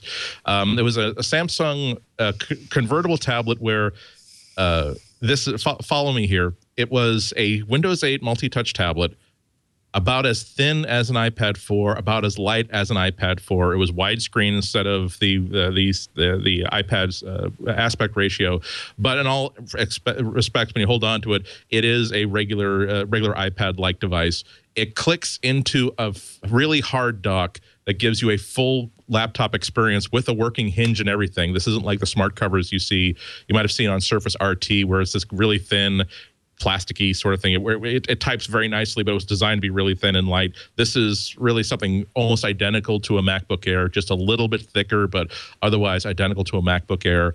The two clinchers here, when you compare it to an 11-inch MacBook Air, which costs $1,000, the tablet portion of it costs $599. The keyboard station costs about another $130. So already it's way underneath. Thirdly, it runs all desktop apps as well as a nicely optimized multi-touch operating system. But the kicker is that whereas the 11-inch MacBook Air runs for about 6 hours, I found about 5 hours on battery, this will run at least 10. And that's when I started thinking to myself, I don't want this. I still want a Mac, but this is probably the first time I've ever thought that if in 2013, 2014, there's a lot of good software available for the modern version of Windows 8, the multi-touch operating system, and I've got $1,000 in my pocket that I thought I was going to spend on an iPad 5, I could see myself maybe getting swayed by this thing solely because this is exactly how I outfit my iPad for travel use, a separate tablet for like really cool fun and games, and then I drop it into a keyboard dock for full keyboard style keyboarding experience. And there are times when I wish it could run desktop apps, but I do without them because I'm traveling for a week. So it kind of invites a little bit of thought. I mean, I don't necessarily think that anything's better than the Mac right now, but this group of people here together, we have more than a half a century of full-on Mac OS use between us, where that's been our primary computer, in most cases our sole computer. What would it take for you to ever switch away from the Mac? I'm not necessarily saying switch to Windows 8 or switch to anything else.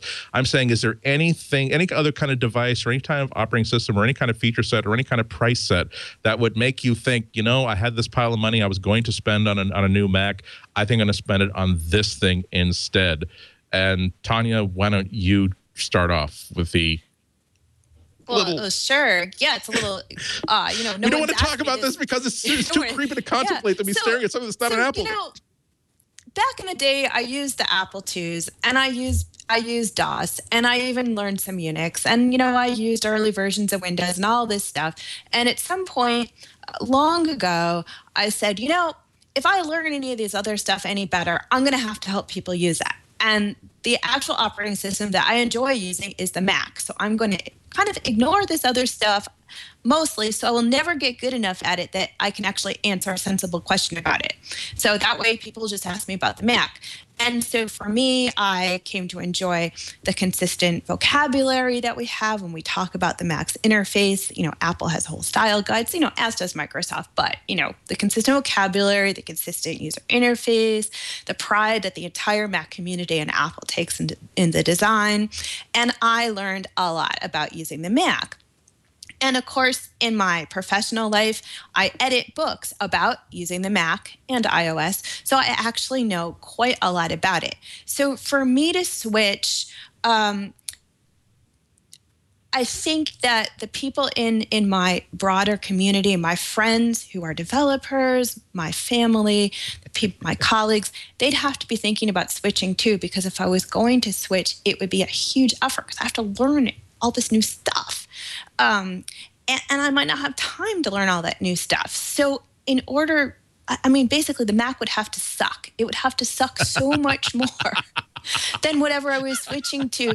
It would have to be just unacceptable. So, I'm in my mid-40s and I've been doing this for a long time, and I think it's cool that other people use other machines, and I think it's cool that there are other machines that make Apple work hard to keep their stuff good. But I think it would take something really compelling to make me switch operating systems. And, if someone's recording, I know this is recorded, but in 10 years, if someone pulls this clip out and says, look at you now, Tanya, you're on this totally different operating system, we'll all have a laugh then. But right now, it feels improbable. I'm too entrenched. So it'll take the National Guard and a brick of C4 to get you get you out of the spaceship. Yeah, at gunpoint, I'm sure I could switch. How about you guys? I mean, is there part of it is that I guess part of it is just the problem of familiarity, that I keep expecting the next version of macOS to be as revolutionary and revelatory as some other steps I've seen forward. I mean, unfortunately, Apple has the success of getting things right early on. that they haven't felt a need to really say, well, why don't we just toss out this and start something brand new? They can do these simple incremental things all wrapped around the exact same interface. Meanwhile, I guess the best example is that it's sort of like when I've had the same watch for 3 or 4 years. I did not even look at what other watch companies were doing. And then when I came back to when this finally broke, and I said, great, I haven't looked at digital watches in 4 or 5 years. I bet they've done really exciting and wonderful things. And I was disappointed because, well, it was the same watches I'd ever seen. So there's really no reason for me to go back to this model that I had before.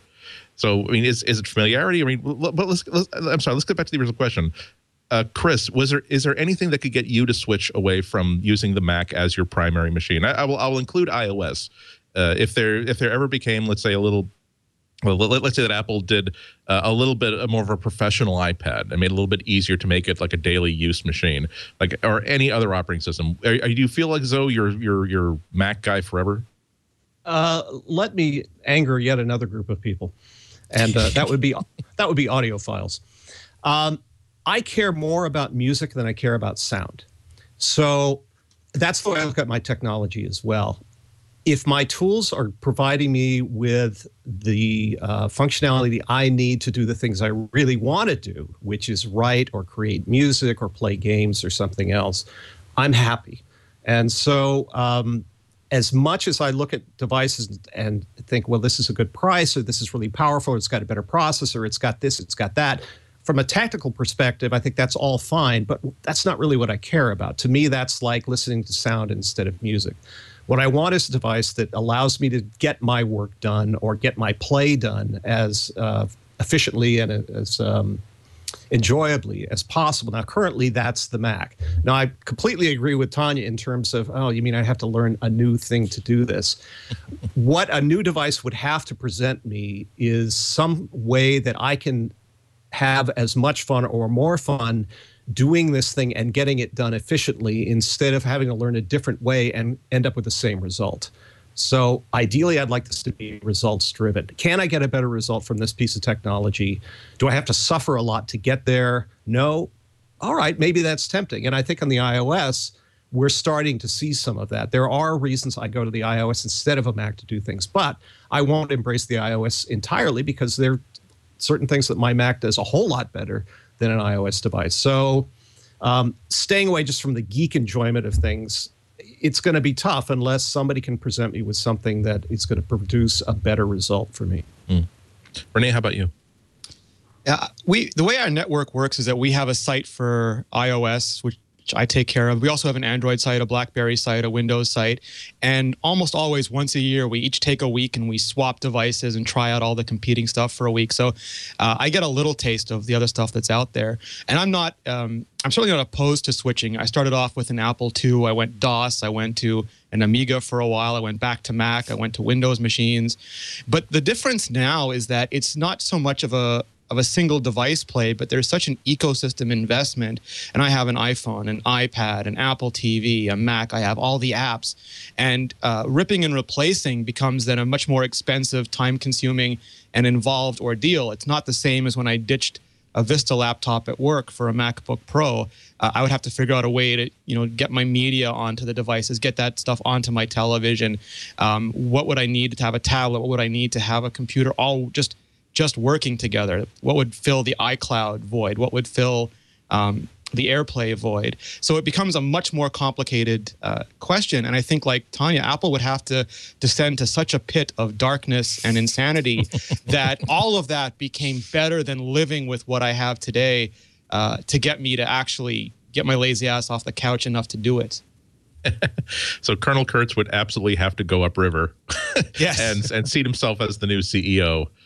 In order for that to happen. Yeah, absolutely. At this stage, absolutely.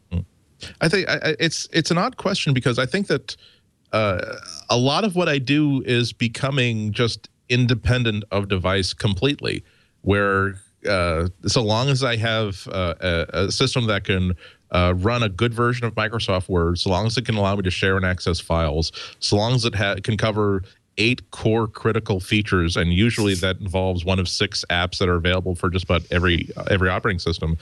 I feel as though it's not as big a deal for me to switch. It would not necessarily be as big a deal for me to switch platforms, and so it's sort of like what I was going through over the summer with the Samsung Galaxy S3, where I felt as though Android had matured to such a degree where it wasn't as good as iOS, but it was close enough that, again, getting back on that big 2-balance scale, iOS is still better, but then when you put on, yes, but Apple will not build a device with a large screen. Oh, that is nice.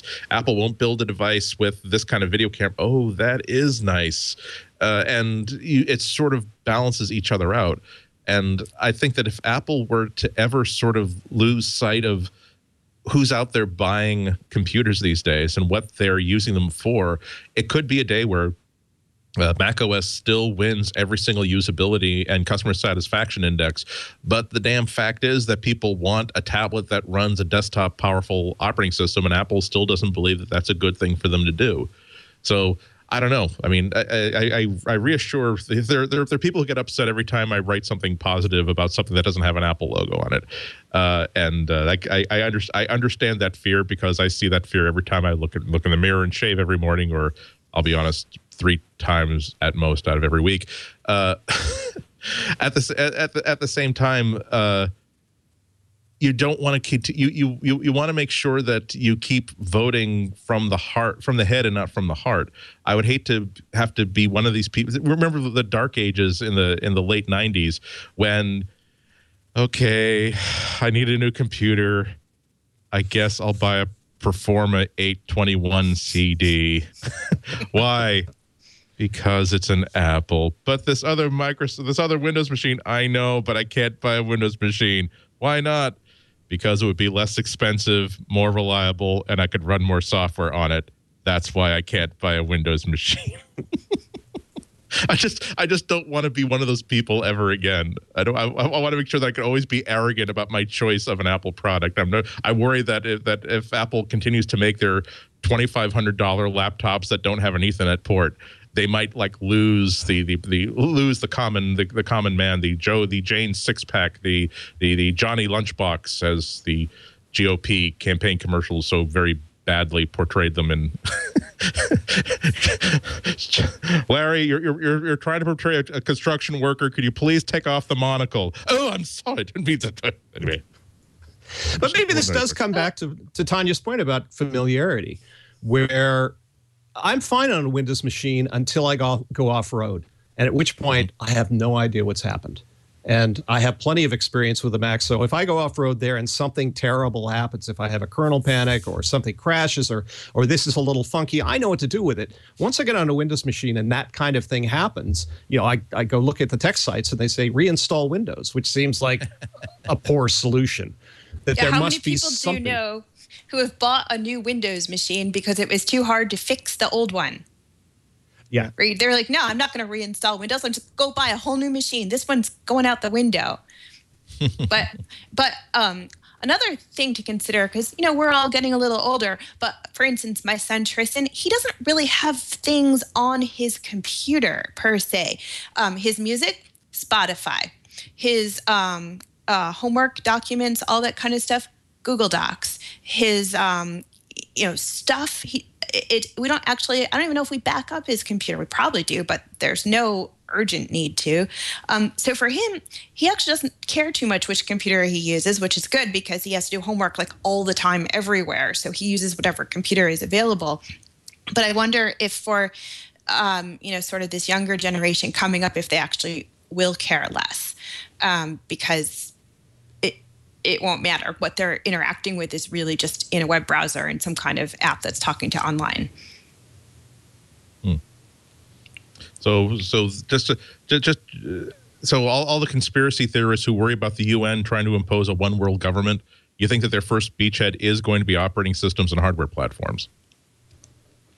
Oh, sure. And stealing all your passwords and bank account information by keylogging what you do on them. Yeah. But will Facebook welcome the competition on that? I think they have a patent. Okay, let's take another break. After the break, we're going to be coming back for our picks of the week. But before that, we have another wonderful message from our friend Leo Laporte, who wants to make your life better through the magic of Audible audiobooks. Leo? Excuse me, one more word, if you don't mind, in your ear about audible.com. And Andy, when you come back, you can give us your Audible pick since I'm not here right now. But I got to tell you, I should show you my mini because I loaded it up. 14.5-hour plane flight to Australia. You better believe I have put a ton of stuff on here. One of them is, I think, one you recommended, Andy, the Pete Townsend biography or autobiography, Who Am I? I've got, among others, from Joe Walton. These are mostly recommendations from our hosts. The End of Money. Look at, what is this, 11 books? That's how scared I am of this 14.5-hour plane ride. There's no way I could. But these are all great books that I've been dying to read.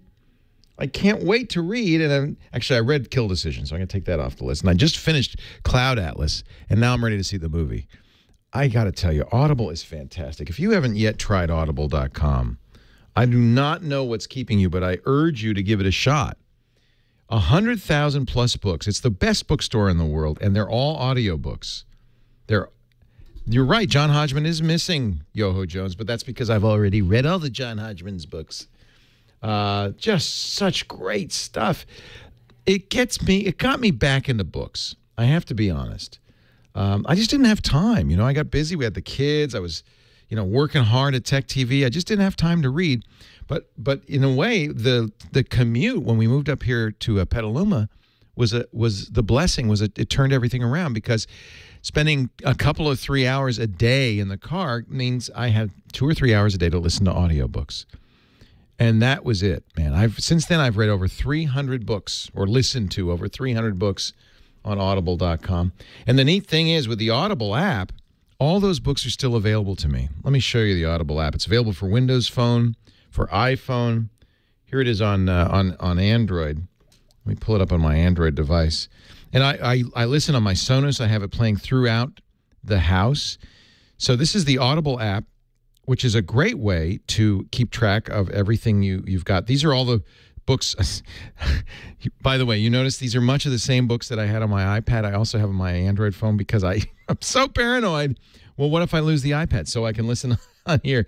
And WhisperSync is great because when I stop listening on one device and pick it up on another, it will immediately jump to that position on the other device, which is very, very handy.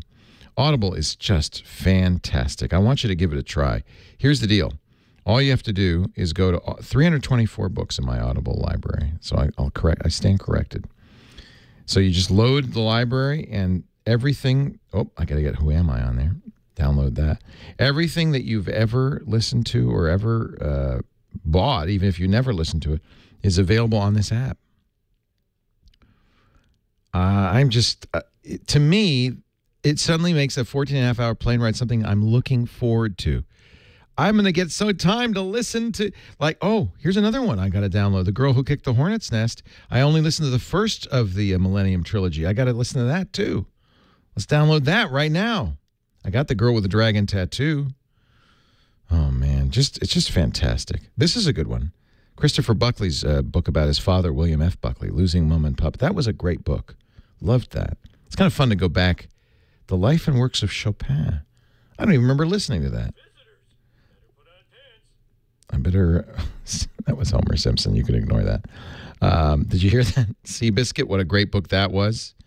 And I've got Secretariat, too. I know that was one Andy really liked. Anyway, audible.com/MacBreak. You could choose your first book free. You'll be signing up for that gold account, a book a month. Your first month's free. Your first credit is free. Cancel at any time, pay nothing, but that book is yours to keep forever and ever. And I got another book for you absolutely free. I'm in the middle of this one. I love it. It's a novella. Brian Sanderson's Legion. This one is you don't need a credit card. You don't need a trial offer. You don't even, if you're a member, you can get it for free. It's audible.com/Sanderson, Sanderson. Brandon Sanderson's Legion. Absolutely free. So that's 2 free books from audible.com. We love them so much. I would do ads for them anytime, even if they didn't pay me. They're so great. And if you're not a member, you got to try it. Audible.com/MacBreak. Andy, you got a pick? You got something you like?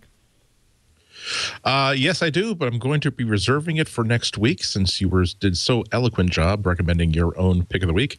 And also, there are only 24 hours in the day, Leo, and but if I spend exactly 8 minutes looking at my audiobook list and then picking one to pick, then that's time that's well invested in more on-air promotions.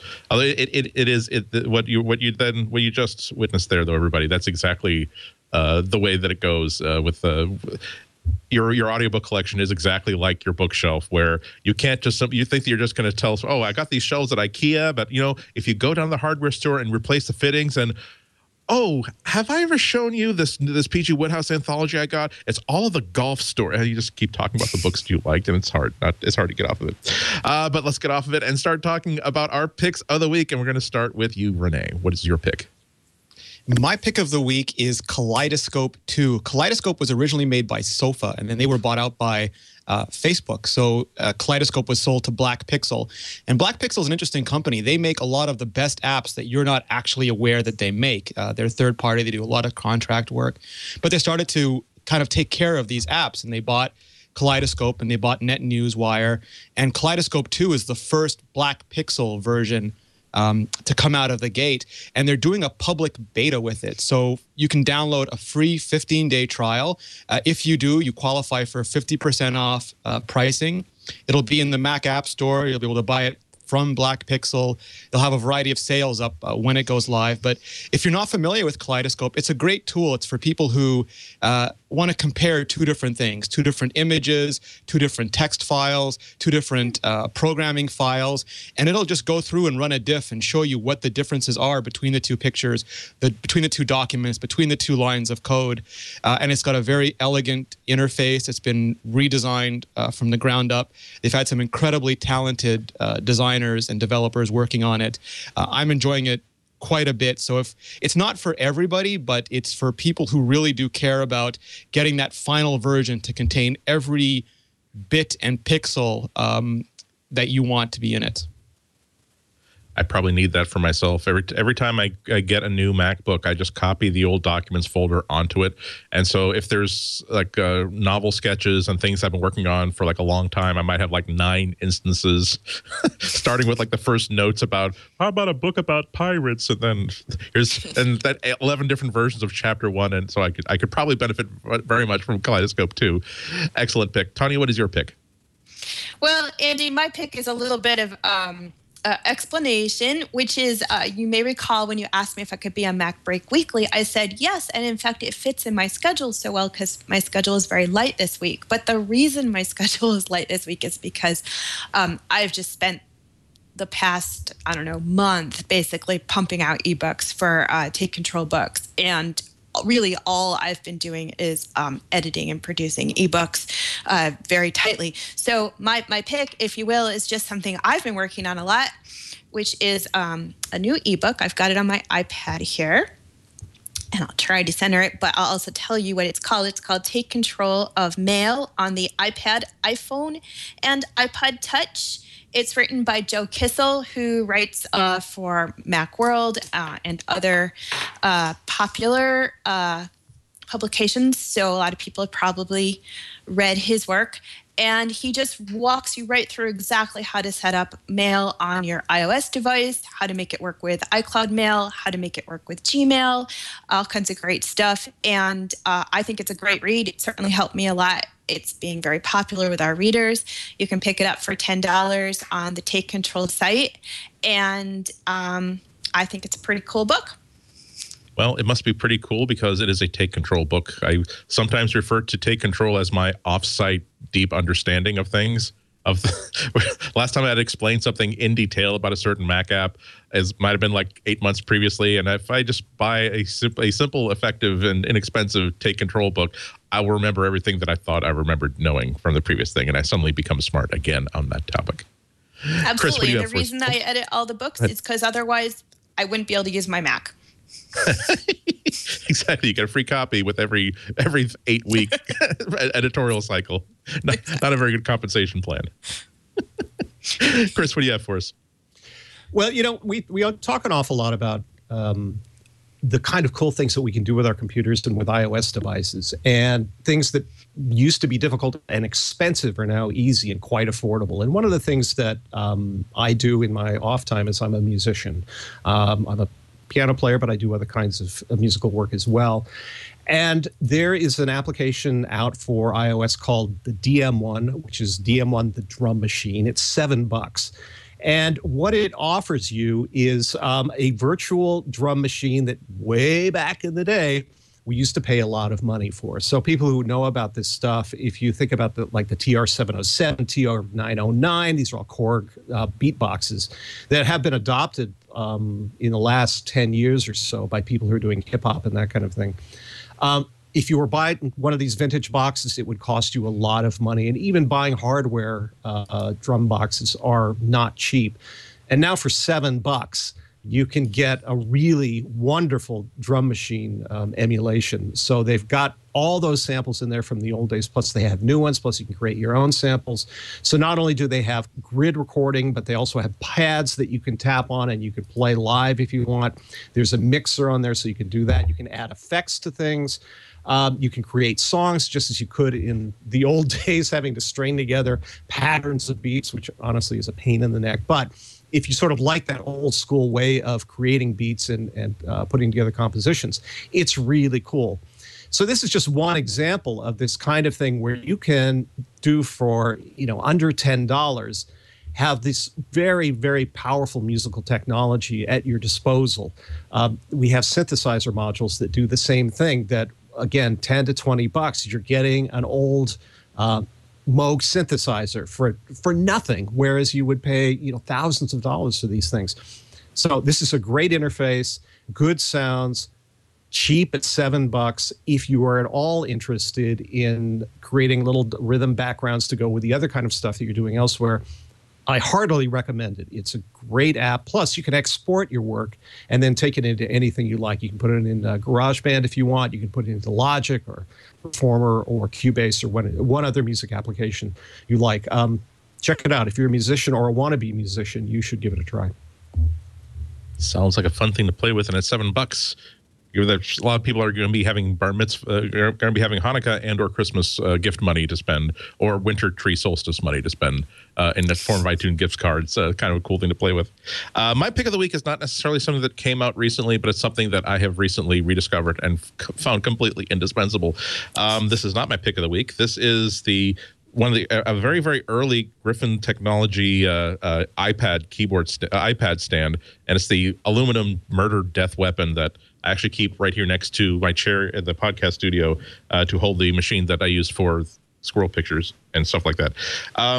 But iPad stand technology has made incredible leaps forward, and the exact same work being done by that device is now being done for me on a daily basis by this device. This is the Ethic Wing Stand. Yes, it is that simple, that small, but so much nicer. What you're seeing here is in its portable mode. It's actually two halves that you can split apart. There you go. They click together for storage. But as I'm sure you can kind of figure out, you on the profile like that, you just put one next to the other, and then you can just simply hang your iPad Mini or your full-sized iPad or your Kindle or any other device. Ideally, you would not be holding it all in one hand, but I think you get what I'm talking about here. The fact that they're two separate elements means that it'll work with small devices, it'll work with large tablets, it'll work with little phones. And the reason why it's becoming so critical for me is that, as I said, I do use my iPad just as my normal, outside of the house computer, whether I'm going to be in a hotel room for a week or just going to be in a coffee shop near my house for 2 or 3 hours. And I keep finding that I'm using these 9-inch tablets sort of like as a second productivity screen for as a second window for whatever I'm doing on the iPad, because the iPad is just a one-window interface. I can keep a web browser on the iPad Mini. I can keep like a Netflix app or a music app. And by having this tiny, tiny little wing stand next to it there, man, it's a very, very slick way to do business. And because it's so flexible, I mean, it's tiny, so it'll fit in any pocket in the bag that I keep my iPad in. It's $15. I mean, and for that amount of money, I've actually gone and bought like 3 or 4 more online. You can get them through Amazon, and it's quickly become one of my favoriteest things in the entire world. That's it for Mac Break for this week. Before we close the window, we'd like to once again offer thanks and remunerations to our guest this week. Of course, Renee is not our guest; he's our co-host on a weekly basis. Always great to have a chance to talk to you each and every week, Renee. Renee can be found on iMore, where he is essentially the, can I call you czar of pretty much everything news and rumor related? Or you can call me anything you want, Andy. Absolutely. Buttercup. Buttercup, perfect. next, there you go. We have that on tape, and so for next week, we're going to have your lower third be Buttercup of imore.com. Chris Breen, I don't think I think that I would, if I were to use give you a name from The Princess Bride, would probably be the Dread Pirate Roberts, because I think that you would know your way around a fencing foil. I just get that. You've got the hair of a buccaneer. Let's just say that. Well, Andy, fortunately, I've never had to demonstrate that particular skill at you, but you're correct. I'm devilish with a ballpoint pen, so don't anger me.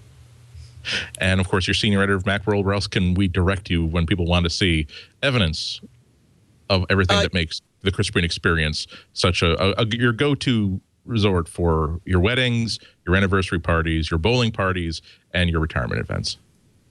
Right, I check out lynda.com. I'm doing lots of work for them. I'm doing a lot of courses for them, and they do excellent work, and the stuff I do for them is not bad. Excellent. Tanya Angst from TWiT Publishing, you already showed us your latest wonderful ebook. Anything else you'd like to mention? Those who are doing NaNoWriMo or who just want to write a lot, we have a 50% off sale right now on 2 books that'll help you write better. Book about text expander for typing short things to expand into long things, and a book about Scrivener, which is a really awesome tool for putting together complex plots. So that's 50% off, and you can find that on the Take Control homepage. Not much else except it was fun to be on the show. Excellent. Hope everybody has a great Thanksgiving. And just because you got a 4-day weekend doesn't mean you shouldn't put in a full day on Thursday. Now get back to work. Mac Break is over. I'm checking.